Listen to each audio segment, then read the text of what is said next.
Hello, everyone. Welcome to the first episode of the Strange and Interesting podcast. My name is Al Seeger, and this is a new podcast I'm starting as I have done podcasting for a while, took a bit of a hiatus, decided to get back into it, trying something new. So the purpose of this podcast, it's going to be a combination of folklore, urban legends, and paranormal. So basically things that I find, well, strange and interesting.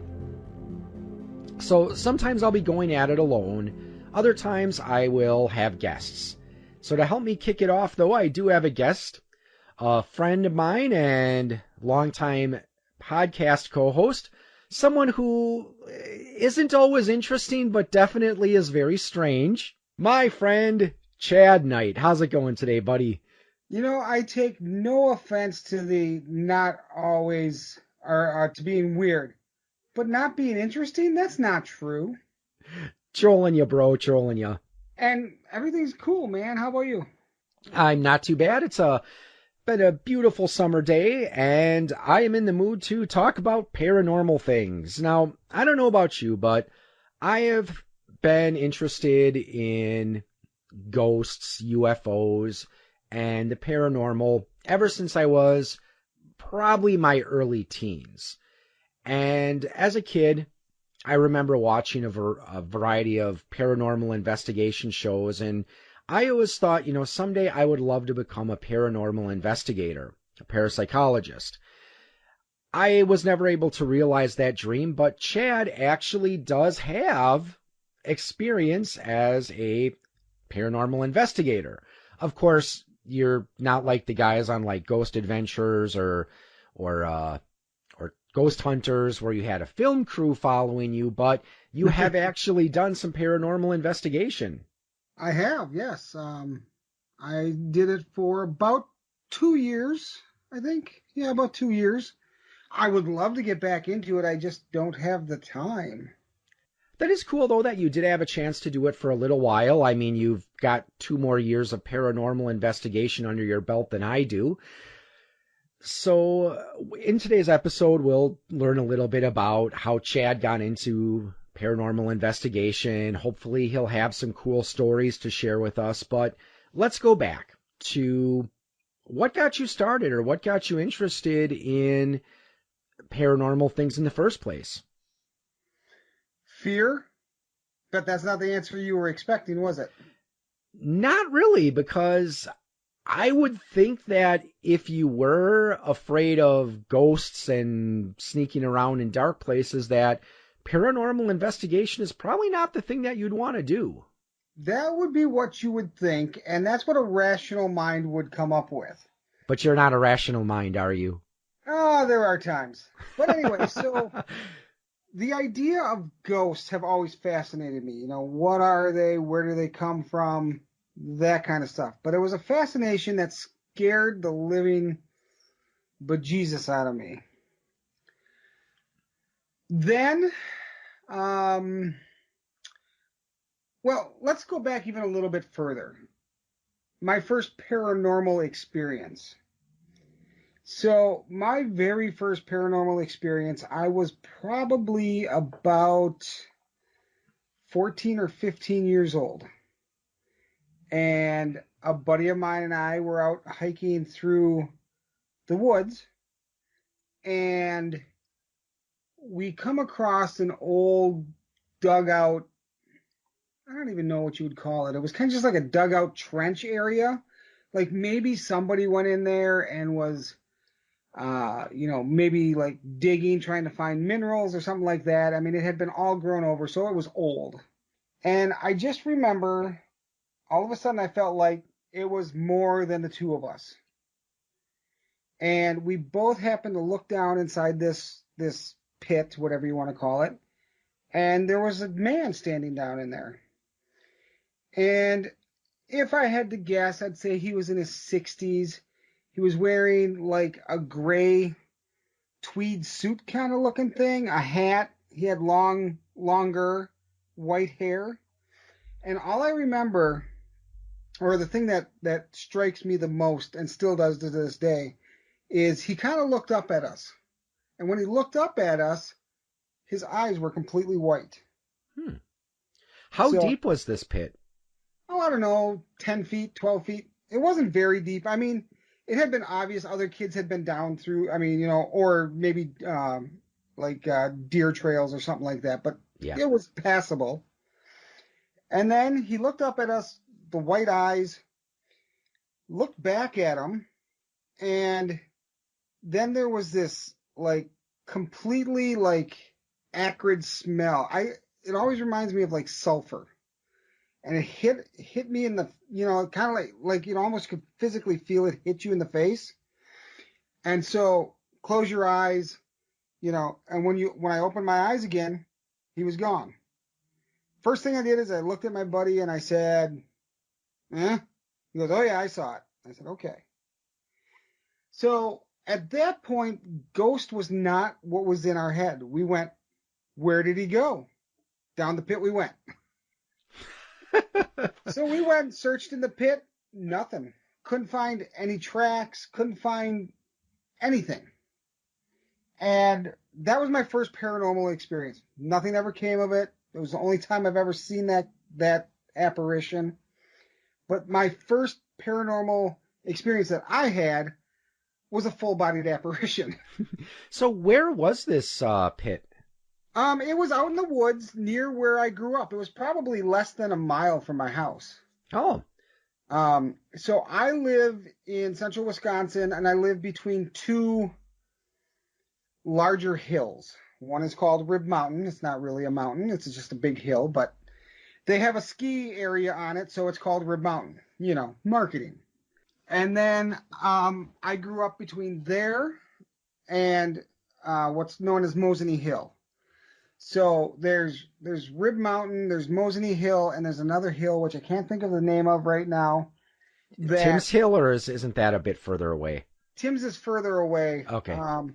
But anyway, these three are kind of some people think it's like the outer rim of an old volcano. It is. I actually remember when I took a geology class in high school, we took a field trip up there, and that's one of the things our geology teacher told us is that the area where you live, it used to be the magma chamber of an ancient volcano.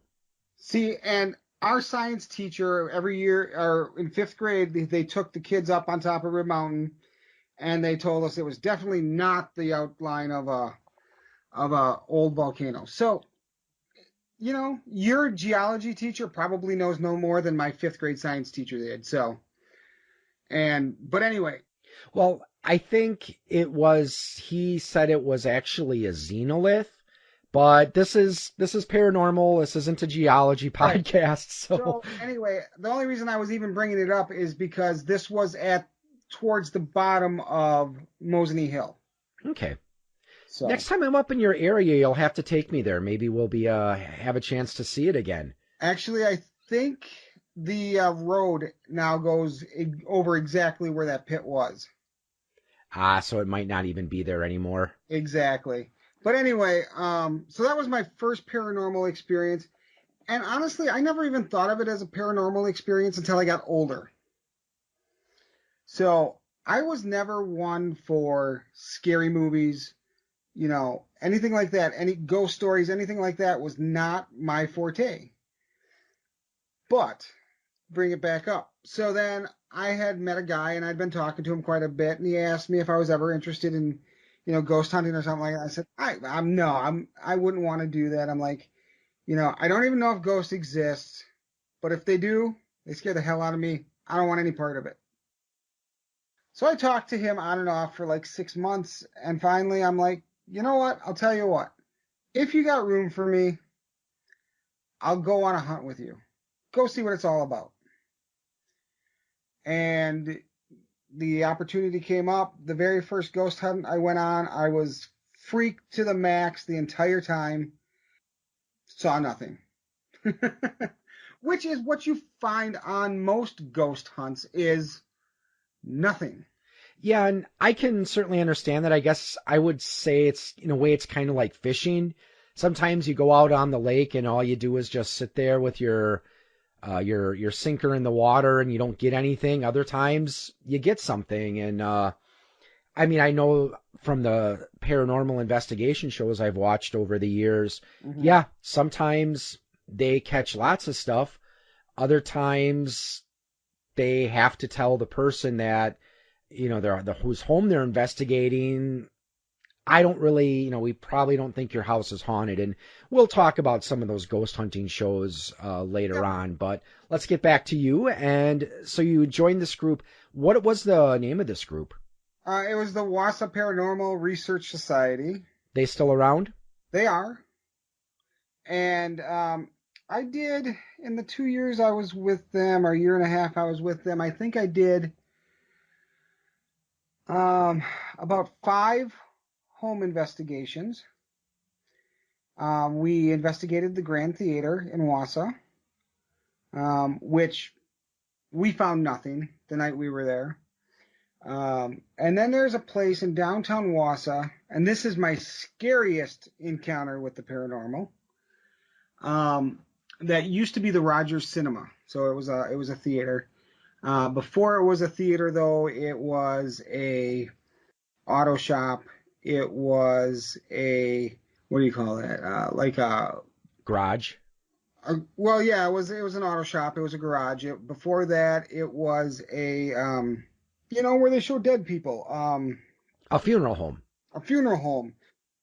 There's also rumors that at one point it was a brothel in Wausau.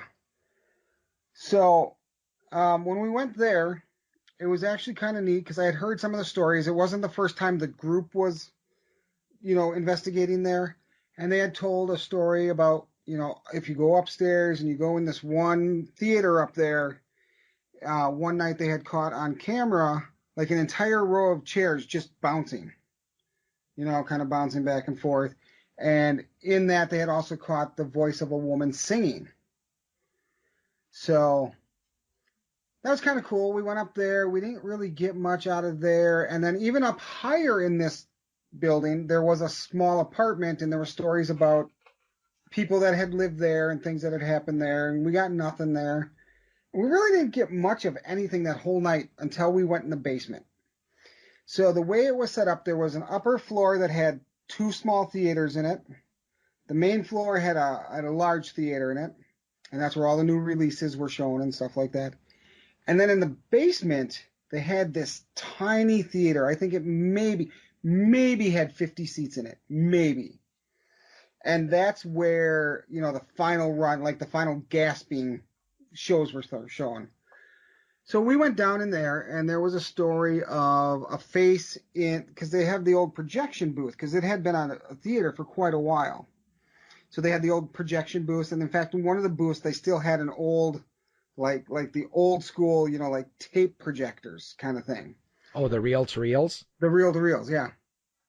And the story was that one of the guys that had worked there for years doing the reel-to-reel kind of thing had passed away, and that his ghost had become a resident there, and he wasn't the nicest guy in the world. So we're sitting down there, and at this point it was transitioning from a theater into a nightclub. So they had removed all of the chairs out of that theater, and there were still, the little bolts that held them to the floor were still sticking up. So we all kind of like picked the place before all the lights went out. Like I was sitting on the stage with a couple other people, and there were a couple people standing on the wall. So I think we had about 6 of us that night. And then one of the main guys, or the guy who leads the group and still does to this day, Sean, is kind of walking around, slowly walking around. He's got a tape recorder, and on this tape recorder, you can hear me say, "Hey guys, did you see that?" We were sitting in complete darkness. No lights were on. There is no natural light coming in because we're below ground. I said, "Hey guys, did you see that?" As I watched a shadow move across one of the walls. So it was darker than dark, and when they say that on TV, I'm like, I know what you're talking about. I've seen that. And of course, because it's human nature, I point. I remember distinctly pointing at it. Nobody saw me point at it, but I said, "Hey, did you guys see that?" And then you hear Sean kind of go, "Oof," because he caught his toe on one of those little bolts. He didn't fall, but he almost fell. And he goes, "Whoa, that would have sucked." And then we caught an EVP, like Class A EVP, like clear, like you don't have to think about it. It said, "Yeah, Sean, that would have been cool." So you said a Class A EVP. I mean, I know that there's, of course, different quality levels of AVP. I didn't know if there was like a recognized ranking system, because just again from the shows I've watched, yeah, there's some where it is fairly clear. But I guess the thing that I hate about the way some shows present EVPs is they tell you what they think they heard. It's a trick of the mind. Yep, because it's like, now if you listen carefully to this EVP, you'll hear a voice say, "I'm going to murder you." And then it's like it's kind of like the backwards or subliminal messages that preachers used to say were in the, hard rock, heavy metal albums. Right. It's kind of like if someone tells you that, if you listen, you'll hear this voice say, "I'm going to murder you." Or, if you hear, if you listen to this lyric backwards, you'll hear something about "my sad Satan." And, so it's like it puts that seed in your mind, though you might, if someone didn't point out, "Hey, did you hear that?" You might not notice it, or you might not even notice anything at all. Right. Or it might sound something totally different to you. My wife is a big proponent of that because I watch a lot of the ghost hunting shows too. And she'll be like, "Where are they getting that from? I don't hear anything," And I'm like, yeah. And that's where the classing comes in. So why I called what we had a Class A EVP, you don't have to have somebody tell you what any of the words are. It is clear as day. So clear as day, you hear it say, "I'm going to murder you." Yeah. Well, not exactly, but yeah, it said, that it would have been cool if Sean would have tripped and fell and hurt himself. So that happened.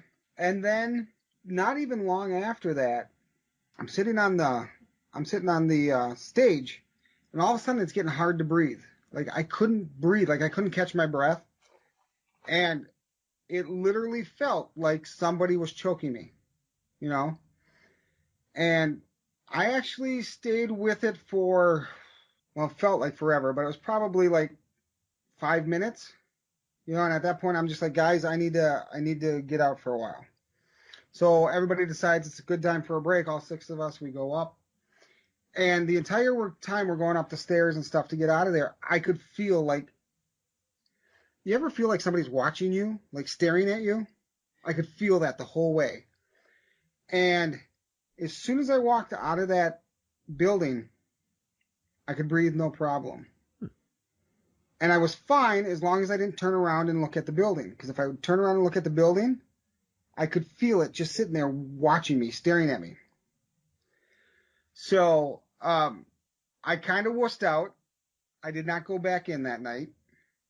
The rest of them did go back in. I tried 2 or 3 times, and every time I'd get to the door, I was just like, I can't do it. I can't do it. So that was the end of my night, but they didn't really catch anything after that. It freaked me out so bad that I avoided that road for like 2 years afterwards. Nikki and I just walked past the building a few weeks ago or whatever, but it's gone from being a nightclub to being, now it's a church. So we walked by there and I was fine. I didn't feel anything. I didn't, see or hear anything. So, but yeah, that had to be the scariest interaction I've ever had. And I've had little things throughout the years. I don't know if you've ever actually had a paranormal experience. You and I've never really talked about this. Yeah, I know we've talked a little bit about paranormal stuff in previous podcasts, but right. And there's another story that you'll have to tell that I remember about an experience you said you had in the Wisconsin Dells. Yes. But let's talk about you here for a second. Have you ever had a paranormal experience? This might actually sound unusual considering the fact that have this casual interest in the paranormal, but I really haven't had a lot of paranormal experiences in my life. At least, certainly nothing as dramatic as, what you described, seeing a full body apparition in the middle of the woods. Mm-hmm. Now, there have been times when I had kind of that not alone feeling, that Right. feeling of being watched. Other times where, felt maybe like I was someplace I didn't belong. Nothing which, I don't know, some of those feelings maybe could be chalked up to other things. Probably the closest to a genuine paranormal experience that I could say I've had, my wife, before we got married, she lived in a rental house here in town. And I swear, the basement of that house was the portal to hell. Because Okay. now there was like the front door, there was this little hallway, and there's like one side there was a little area where you could hang a coat or put your winter boots, and then the other side there was the stairs to the basement, and then there was like a door that you could open or close that would lead into the house itself with the kitchen. I don't remember if there was a door to the actual basement or not, but my wife's dog at the time, she would not enter the basement. And, one time she took me down there, and yeah, you felt kind of creepy, but what was really strange is in one of the walls, there was an area that was boarded up. So it was about, maybe like about a 3.5, 4 foot tall by maybe 5, 6 feet wide area where Okay. again there were some wooden boards that were bolted into the wall. I'm sure there was probably some reason they did that for like a construction or to reach something, but it just seemed really kind of weird and out of place. And again, that's one of the things where you go down there, you get that feeling of being unwelcome or not being alone. And I know there's a popular belief that animals have a keener sense to the paranormal than we do. Mm-hmm. So the fact that my wife's dog never wanted to go down there, that was something that was kind of unusual too. Now, there was one time where I almost thought I saw a UFO, but then I realized what it was. When I used to live in Oshkosh, I used to like taking walks at night, and I was, walking towards Lake Winnebago. So for anyone who's not familiar with the setup, Oshkosh is on the western shores of Lake Winnebago, and on the other side of the lake is a formation called the Niagara Escarpment, or part of it. It's actually a very large geological formation that runs through Wisconsin, and Michigan. But I remember I was walking that way and I saw this really peculiar red glow just above these hills or this ridge on the other side of the lake. And then it took me a moment when I realized that's the moon, you dummy. We've known about it for quite some time because it was just a thin sliver of a crescent. And it was hidden behind some clouds, and just because of where it was reflecting that, it had that reddish glow to it. So that was kind of weird, but like I said, after a moment or two, I realized it's not a UFO, it's just the moon in a strange position that makes it look kind of unrecognizable. It's not a moon. It's a space station. We're not getting into conspiracy theories, at least not this episode. So anyway, you wanted to hear the other story again. Yes, because I remember this is one where we talked about where you and your wife were visiting the water park tourist trap capital of the world, Wisconsin Dells. That is true. And we were on the main thoroughfare, where they've got all the fudge shops and the candy shops and the t-shirt shops, that area. The touristy stuff where they're selling Right. little knickknacks that probably would cost about $10, except they sell them for like 30 or 40. Right. So, normal. So anyway, we were walking along and they had a haunted house. And I hadn't done a haunted house since I was a kid, And she's like, let's do the haunted house. And I'm like, I don't want to do the haunted house. She's like, let's do the haunted house. I said, all right, let's do the haunted house. So we go up there and, they give you the spiel at the beginning. It's really scary. And even if you leave, you don't get your money back, blah, blah, blah, We're like, whatever, dude, So we didn't get very far in. I will preface this story with that. We did not get very far in. So the way it was set up, you walked in like straight in, and then it turned right away to start getting so that less light you can get scary things closer to the opening. So we start walking in, and there was enough light that you could see there was like a plexiglass box that you were going to come up on that probably had something scary in it, because we never got that far, because I got about 6 steps in and I feel a hot breath on my neck and I get pushed. I get like physically shoved from behind. I know it's not my wife. She's in front of me. And I turn around. There's nothing there. There's nobody there. I turned around and I said, I'm leaving. And I just walked out.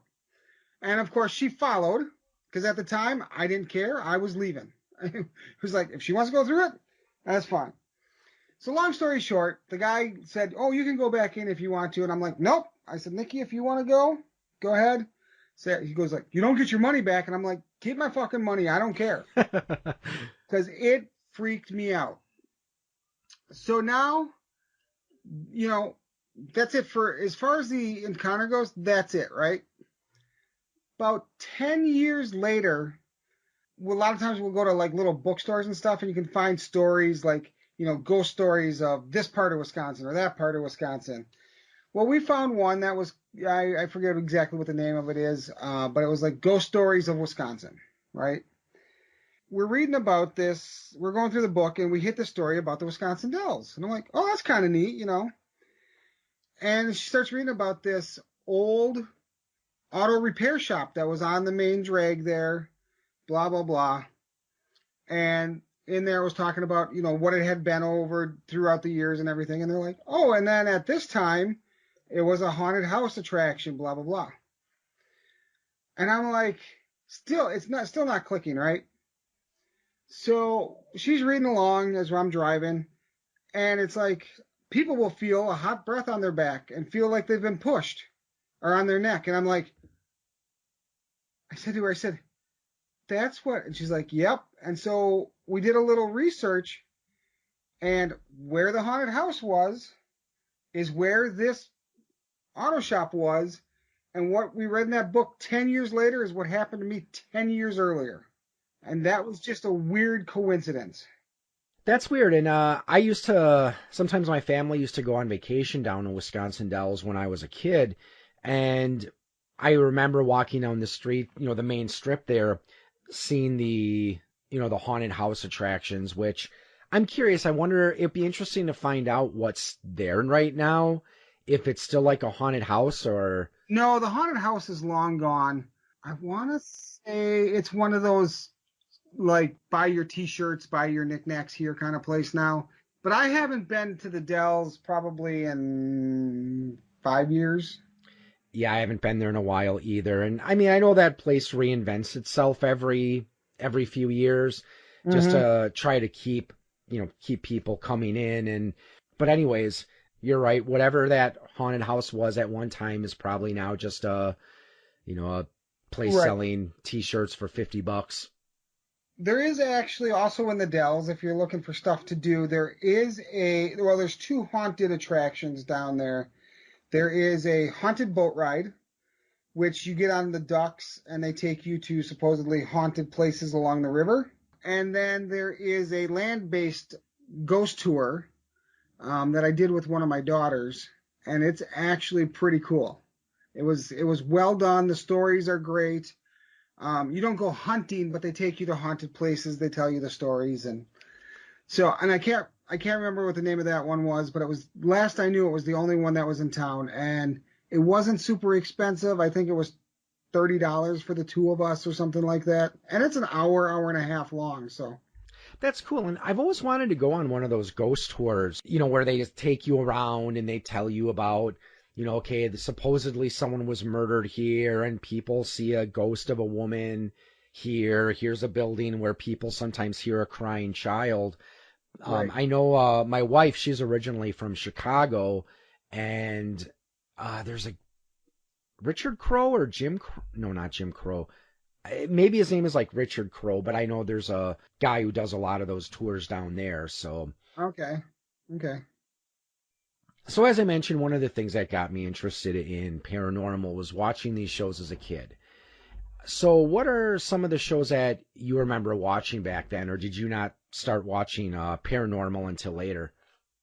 It was much later, actually. The first show I ever watched was Ghost Hunters. The original Ghost Hunters with Jason Hawes and Taps, yeah. yeah, the Taps crew. I really enjoyed them. They seem very legit to me, like very scientific, very much the way that when I was investigating, the way we like to do it. It's very scientific. You try to disprove things. That's one of the things that I like about them as well, is as you said, they try to be more scientific. They try to debunk things.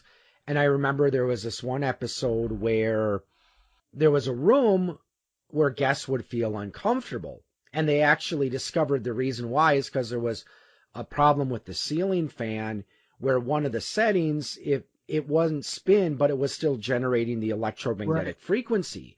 And that made people feel a little bit uncomfortable. So, if it is either get the fixture fixed or, You're just gonna tell have this people. issue. Yeah.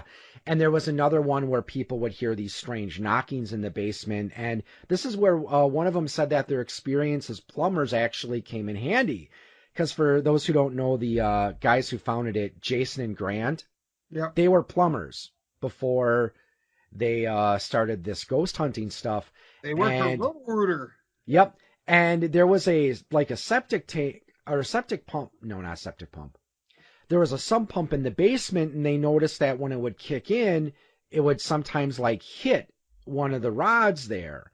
And that's what was causing these sounds. So it is nice when you do see these ghost shows where they don't try to make a big deal out of everything. Sometimes, and I remember seeing one show where where they were investigating a house that, it used to be like a small church, but then someone bought it and made it their house. Oh, I know exactly which episode you're talking about too. Yeah, and at the end of the investigation, they had to tell them, we didn't really find anything that would convince us that it's haunted. Yeah, it was, and I think that happens a lot. Something happens and they convince themselves that somewhere's haunted because this thing happened. And in reality, it can be explained through scientific means, and your place isn't haunted. You just have mice in the basement. Could be. Have you ever watched Ghost Adventures? Yes. That was, they're kind of the opposite of... They're the exact opposite. And actually, my youngest daughter and I love to watch these paranormal shows together. They're like the WWE, they're like the professional wrestling of ghost hunting. It is so bad. It is so bad that it's funny. My daughter and I will sit and laugh through those episodes. And then there's Ghost Hunters. I also watch Dead Files. Have you ever seen that one? I've seen Dead Files, which that one, I don't know, because I know my wife likes Amy, the psychic on that one. I like Steve, the detective guy, because he, again, he tries to look up this information, like, okay, what happened here? Who are some of the people that lived here? And he tries to take that. The guy was, for anyone who hasn't seen Dead Files, Steve, he worked as a homicide detective in New York I'm pretty sure it was New York, but he has... Yeah, I think 6 years or something like that. It was a long time. Yeah, so yeah, he knows how to investigate things. And then you have Amy doing more of the psychic type stuff where, I see this, I can feel this presence and I can see this. And then, at the end, they try to say like, okay, you want to find a shaman and a chaos magician to come in and do this, or you want to find a Right. priest to come in and bless the house, which, I'm not sure if I necessarily believe some of that stuff. Well, here's my thing. Here's my whole thing. The only really gripe I have about that show is I want to know the stuff that she sees or thinks she's, or communicates with that doesn't make the show because it doesn't match up to his information. I don't know if you've ever really watched it, but she's like, I feel this. And then they show him finding information that, Hmm. corroborates that. If she's that good, kudos for her. But I would like to see like the entire thing, and like, and the 4 or 5 people or things that had died in the house that she never mentions that he found. Yeah, yeah. Because this has to be edited down to make a 45-minute Oh, episode. yeah. So, and you're gonna put the stuff in there that matches because that's what people want to see. But as a person that's interested not only in the paranormal, but in what ghosts are and how they become what they are, I would like to see that stuff that doesn't show like, oh, she's perfect, she hits every time. And that's one of the problems I have with Ghost Adventures is everywhere they go, there's something, and there's a lot of it, and it's, What caused me to lose a bit of respect for them, now don't get me wrong, it's good as entertainment. yes, Like I said, absolutely, it's the professional wrestling of ghost hunting shows. yes. But I remember there was this one investigation they were doing where they were like, we are going to read from an ancient Babylonian text that's so dangerous, we're not going to tell you the name of it. And then I remember listening to them read, and it's like, that's the Necronomicon, you goofballs. It's not real. But you're right. It's like there's always something there. And another thing is like Zach Bagans, I know he'll do stuff where, like if they go into a house where people have been known to have someone try to push them down the stairs. And, he'll like stand at the top of the stairs with his arms outraised, Push me, push me, come on, push me, I dare you. But, Do you know how many times I just wanted the ghost to push him? but another show that I used to watch when I was a kid was Sightings. And this one I was have seen a few episodes of that over the years, but go on. yeah, this one was more of a short format show where it was like, as I recall, it was like an hour long, and they would only do like 2 or 3 segments. So for whatever the runtime is after, before they have to account for commercials, they would Right. have like 2 or 3 15, 20-minute segments, something like that. And I have to say, as I recall, the quality of the show tended to diminish a bit as it went on, because Mm-hmm. earlier on they had more variety. Like they might do a segment on Bigfoot or a Bigfoot-like creature, and then they'll do another segment on a UFO sighting, and then they'll do one about a ghost sighting. One episode they might go from talking about the Loch Ness monster to going to a house in Chicago that's supposedly haunted. But then after a Mm-hmm. while, it just became pretty much UFOs. And you got to remember back in like late 80s, early 90s. So we didn't have these, the digital cell phones that we can use to shoot video today.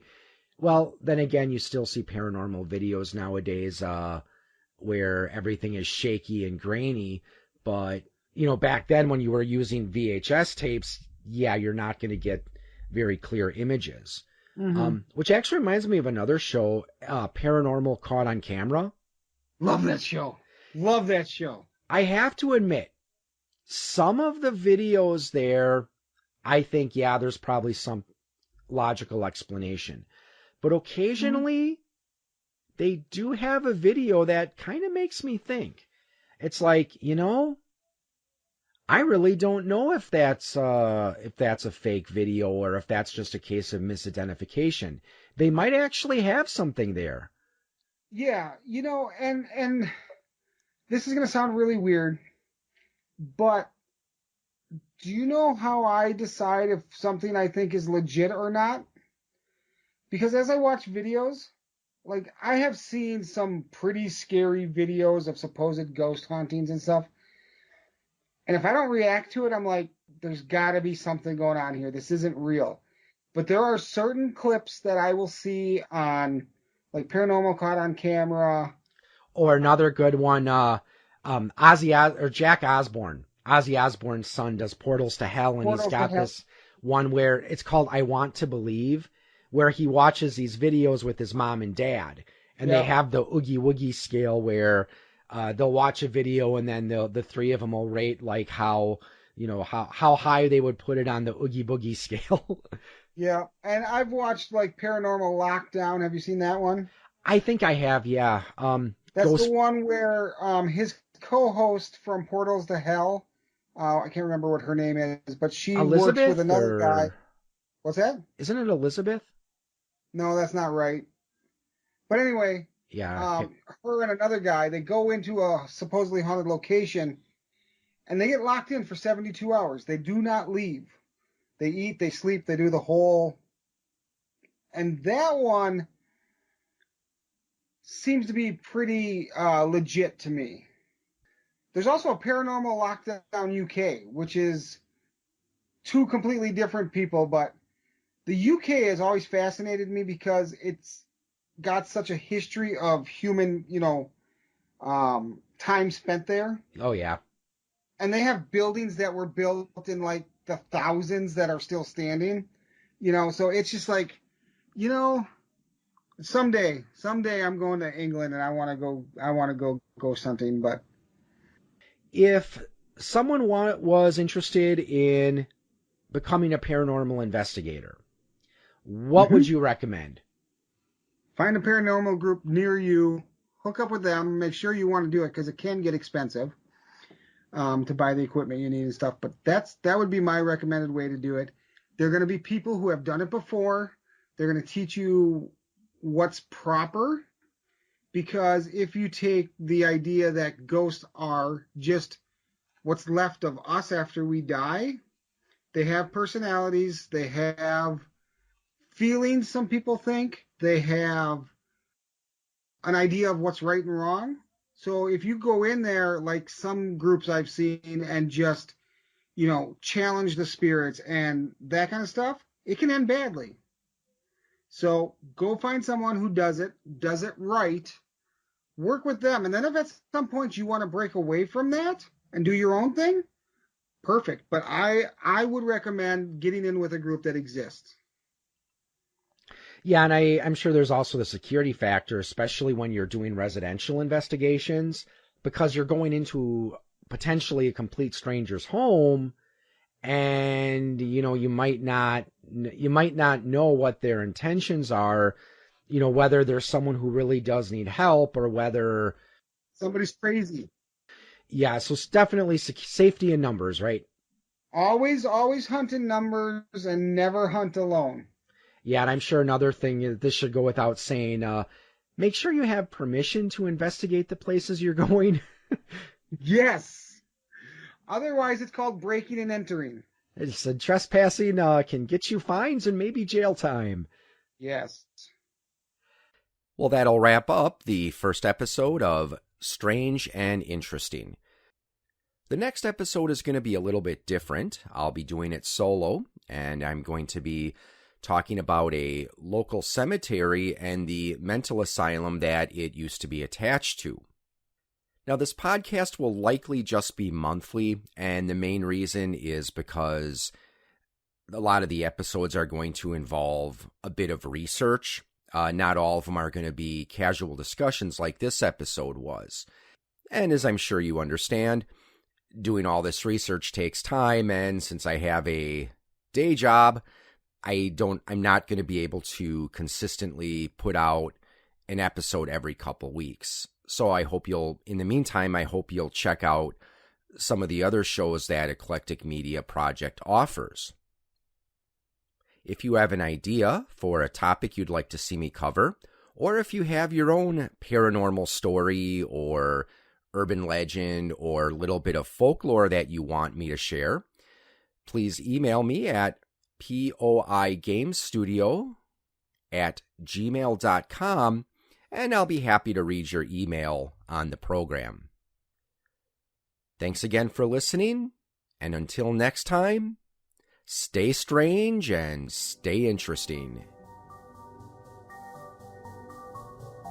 The Strange and Interesting podcast is a presentation of Point of Insanity Game Studio and the Eclectic Media Project. Look us up on Facebook and Anchor.fm.